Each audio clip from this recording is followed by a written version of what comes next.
கார்த்தி தீபா சீரியலில் இப்போ ஒரு அட்டகாசமான எபிசோட் வந்திருக்கு. ஐஸ்வர்யா வந்து வறுத்தெடுத்துட்டாங்க நம்ம தீபா. வேறு லெவலில் மாசாக இருந்துச்சுன்னே சொல்லலாம். ஸ்கிப் பண்ணாமல் ஃபுல்லோடையும் கேளுங்க. அதுக்கு முன்னாடி இந்த வீடியோ உங்களுக்கு பிடிச்சிருந்துச்சுன்னா லைக் பண்ண பாருங்கள். ரொம்ப பிடிச்சிருந்துச்சுன்னா நம்ம சேனலுக்கு வந்து சப்ஸ்கிரைப் பண்ணி கண்டிப்பாக அவங்க ஆதரவு வந்து தாங்க. கார்த்தி காலை வந்து தொட்டு கும்பிட்டுட்டு கார்த்தி வந்து ரொமான்டிக்காக வந்து பார்த்துட்டு வெளியில் வராங்க. அப்பான்னு பார்த்து மீனாட்சி வந்து வாசலில் நிற்கிறாங்க. என்ன தீபா நேற்று என்ன நடந்துச்சு அப்படின்னு சொல்லி ஃபேஸில் பார்த்தோன்னே எல்லாத்தையும் கண்டுபிடிச்சிட்டாங்க நம்ம மீனாட்சி. இருந்தாலும் அதெல்லாம் ஒன்றும் ஆகலை. என்ன அது, நான் நேற்று எப்படி உன்னை அலங்கரித்து அனுப்பிச்சி வச்சேனோ அதே மாதிரி திருப்பி வந்திருக்கியே தீபா, என்ன ஆச்சு? நேற்று நைட்டு ஃபுல்லாக நீங்கள் 2 பேரும் பேசிட்டு தான் இருந்தீங்களா?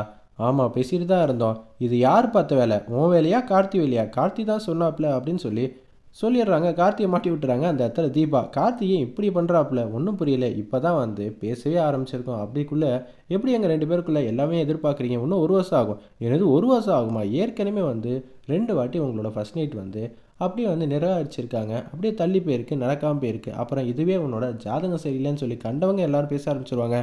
என்ன நடந்துச்சுன்னு முதல்ல சொல்கிறேன், நீங்கள் அதுக்கப்புறம் கேளுங்க. அவரே கார்த்தி இது மாதிரி சொல்கிறதுனால தான் அதுக்கு பின்னாடி வேறு ஏதோ ஒரு விஷயம் இருக்குது. இல்லாட்டி நானே வந்து தடுத்து நிப்பாட்டியிருப்பேன். அபிராமி அம்மா சொன்ன மொத்தத்தையும் சொல்லி முடிச்சிடுறாங்க. என்னது, இவ்வளோ கேவலமாக நடந்துக்கிட்டாங்களா? நான் வேணா அபிராமி அம்மா கிட்ட கேட்கட்டா? அவங்க எனக்குள்ளே இருக்கணுங்கிற ஒரே காரணத்துக்காக தான் என்கிட்ட சொன்னாங்க. நான் மைதிலி கிட்ட கூட இதை பற்றி பேசலை. ஏன் உங்கள்கிட்ட சொன்னேன்னா, நீங்கள் தான் இந்த வீட்டில் எனக்கு அக்காங்கிற ஸ்தானத்தில் நல்லபடியாக இருக்கணும்னு நினைக்கிறீங்க. மைதிலிகிட்ட சொன்னால் வம்படியாக வந்து நிச்சயம் வந்து அபிராமியை வெளுத்தறிஞ்சிருவாங்க. அதுக்காக தான் நான் உங்கள்கிட்ட சொல்லாமல் உங்கள்கிட்ட சொல்கிறேன்.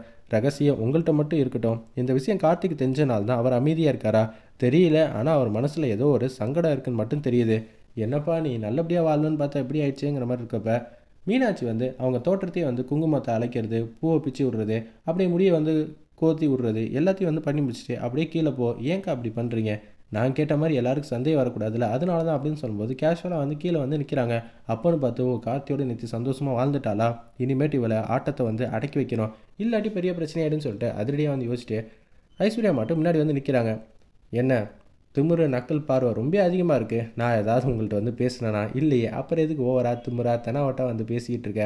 ஏய் என்னடி வாய்ஸ்லாம் வித்தியாசமாகுது, கார்த்தி கூட சந்தோஷமாக வாழ்ந்துட்டோம், இந்த வீட்டுக்கான அதிகாரம் அங்கீகாரம் கிடச்சிச்சின்னு ஓவரா திமுறா ஆடுறியா? கூடிய சீக்கிரம் உன்னை வீட்டை விட்டு துரத்துறேன்.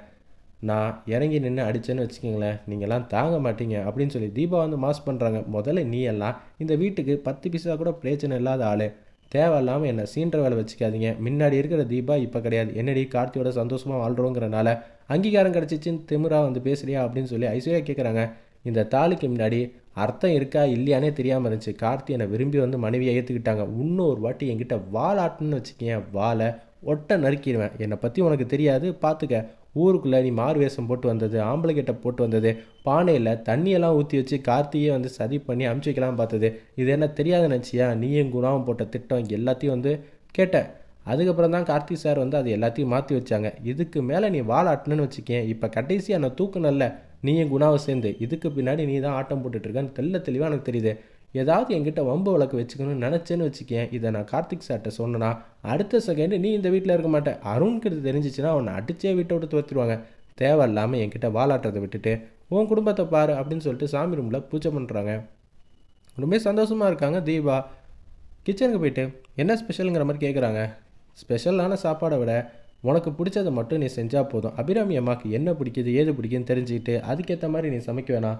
உனக்கு பிடிச்சதை அபிராமி அம்மாவுக்கு பிடிக்கிற மாதிரி நீ மாற்றணும். அதுதான் இங்கே டாஸ்க்கு. அக்கா உங்களை மாதிரி ஒருத்தவங்க இருக்கிறப்ப எனக்கு என்ன கவலை இருக்குது? எனக்கு பிடிச்சதே நான் சமைக்கிறேன், எல்லாருக்கும் அந்த டேஸ்ட்டை வந்து மாற்ற பார்க்குறேங்கிற மாதிரி தீபா வந்து மாஸ் பண்ணிட்டு காஃபி எடுத்துகிட்டு அப்படியே கேஷுவலாக வந்து போகிற மாதிரி காட்டுறாங்க. அந்த இடத்துல ஒரு பக்கம் யதார்த்தமாக காஃபி கொடுக்கும்போது அருண்கிட்ட சார் எடுத்துக்கங்க சார் அப்படின்னு சொல்லும்போது மாமா எடுத்துக்கங்கன்னு அருணாச்சலத்துக்கு மட்டும் உரிமையாக மாமான்னு சொல்லி பேர் வந்து கூப்பிட்றாங்க. கார்த்தி, என்ன கார்த்தி இது? நானும் சொல்லிட்டேன்னே, என்னன்னு கேட்க மாட்டேங்கிறாங்க. என்னது எனக்கு ஒன்றும் புரியலையே, என்ன சார் சார்னு கூப்பிட்ற அப்படின்னு சொல்லி கேட்குறாங்க நம்ம அருண். என்னையும் அப்படி தானே கூப்பிட்றாங்க. நேற்று இந்த விஷயத்தை பற்றி பேசினேன், அவங்க மாற்றிப்பாங்க, நான் கூடிய சீக்கிரம் மாற்றிப்பேன் அருண் சார். சரி, ரொம்ப கஷ்டகாலம் போல இருக்குது அப்படின்னு சொல்லிக்கிட்டு சிரிச்சிக்கிட்டு இருக்காங்க. அந்த இடத்துல அப்பான்னு பார்த்து அபிராமி அம்மா அந்த இடத்துல கிராஸ் ஆகுறாங்க. இதை பார்த்தோன்னு வந்து அவங்கள்ட்ட மட்டும் காஃபி வேணான்னு சொன்னால் சரி வராதேன்னு சொல்லிட்டு காஃபி வந்து நீட்டுறாங்க. ஒன்று அபிராமி அம்மா வந்து செமையாக வந்து கோவப்பட ஆரம்பிச்சிட்டாங்க. கண்ணிலே வந்து எரிச்சிடுவாங்க போல இருக்குது, அந்தளவு பார்வை வந்து பார்க்குறாங்க. கார்த்தி இதெல்லாம் பார்க்குறாங்க. அம்மா ஏன் முன்னாடியே என் முன்னாடியே முறைக்கிறீங்களே, இதெல்லாம் பார்த்துட்டு பார்க்காம இருக்கேன்னா இந்த விஷயம் ஃபுல்லாக எனக்கு தெரியும்னு நான் காட்டிக்காமல் இருக்கிற ஒரே காரணம் தான். இத்தனை நாளாக வந்து உங்கள் மனசில் இவ்வளோ பெரிய பாரத்தை வந்து சுமந்துக்கிட்டு இருக்கீங்க, அது எல்லாம் தப்புன்னு கூடிய சீக்கிரம் நான் நிரூபிச்சு காட்டுறேங்கிற மாதிரி யோசிச்சுட்டு இருக்காங்க. காஃபியெல்லாம் எனக்கெல்லாம் ஒன்றும் வேணாம், எடுத்துகிட்டு போ அப்படின்னு சொல்லி சவுண்டு கொடுத்துட்றாங்க. அந்த இடத்துல எல்லாரும் ஒரு மாதிரியாக பார்க்க ஆரம்பிச்சிட்டாங்க. அச்சச்சோ, கார்த்திலேருந்து எல்லாரும் இங்கே தான் இருக்காங்களா, இப்படியெல்லாம் பேசுனது தப்பாச்சேங்கிற மாதிரி யோசிச்சுட்டு இருக்காங்க. அந்த இடத்துல நம்ம அபிராமியம்மா, நீ எதுவும் தப்பாக நினச்சிக்காதப்பா, நான் காலையில் ஏஞ்சோடனே க்ரீன் டீ வந்து குடிச்சிட்டேன், அதனால தான் சொன்னேன், இன்னொரு வாட்டி காஃபி வேணுமா என்னான்னு கேட்டுட்டு கொடுத்தா போதும்னு சொல்லிட்டு கேஷுவலாக அவங்க மட்டும் கடந்து போகிறாங்க. என் பையன் முன்னாடியே வந்து நான் அநியாயக்காரங்கிற மாதிரி நடந்துக்கிற மாதிரி ஒரு சூழ்நிலை வந்து ரெடி ஆகிடுச்சு.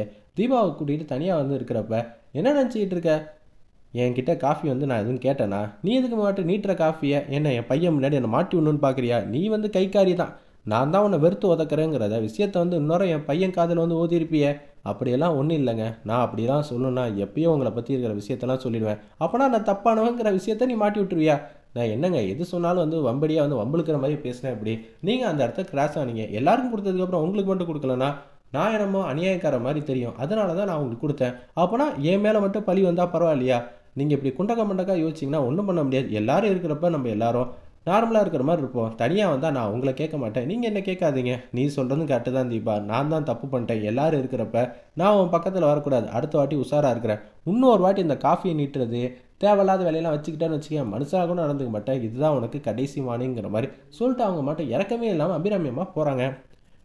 என்னது நல்லது செஞ்சாலும் இந்த உலகத்தில் எல்லாரும் தப்பாக தான் பார்ப்பாங்களாங்கிற மாதிரி அதிரடியாக வந்து புரிஞ்சுக்கிறாங்க. வேறு லெவலில் மாசா இருந்துச்சுன்னே சொல்லலாம் அந்த சீன்லாம்.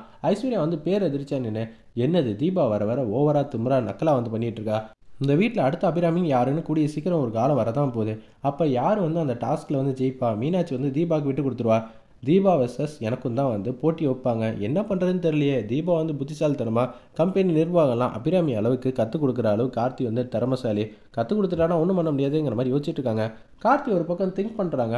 மீனாட்சி வந்து ஏதோ கிளாஸ்லாம் வந்து தொடச்சிக்கிட்டு இருக்காங்க அந்த இடத்துல. அப்பன்னு பார்த்து தான் தெரியுது நம்மளும் ரூபஸ்ரீயும் காரில் போயிட்டு இருக்கப்ப அவங்க அண்ணி வந்து ஏற்கனவே எல்லா விஷயம் சொன்னாங்களே, மீனாட்சி நீ உன்னால் பாட்டு பாட முடியுமா, இல்லை பாட்டு பாட தான் வந்துருமா, நீ அதுக்கு முன்னாடி பின்னாடி நிறைய ஏற்பாடுலாம் பண்ணணுமே அப்படின்னு சொல்லி அந்த இடத்துல வந்து மீனாட்சி வந்து பேசுனது தெள்ள தெளிவாக தெரிஞ்சிருச்சு நம்ம கார்த்திகை. அப்போனா அன்னைக்கு அந்த குரல் யாரோட குரல்னு ஏற்கனவே தெரிஞ்சிருக்கு, இன்னொன்று அவங்களால பாட முடியாதுங்கிற விஷயத்த தான் இன்டெரக்டாக நமக்கு அன்றைக்கி சொல்ல வந்து முயற்சி பண்ணியிருக்காங்க.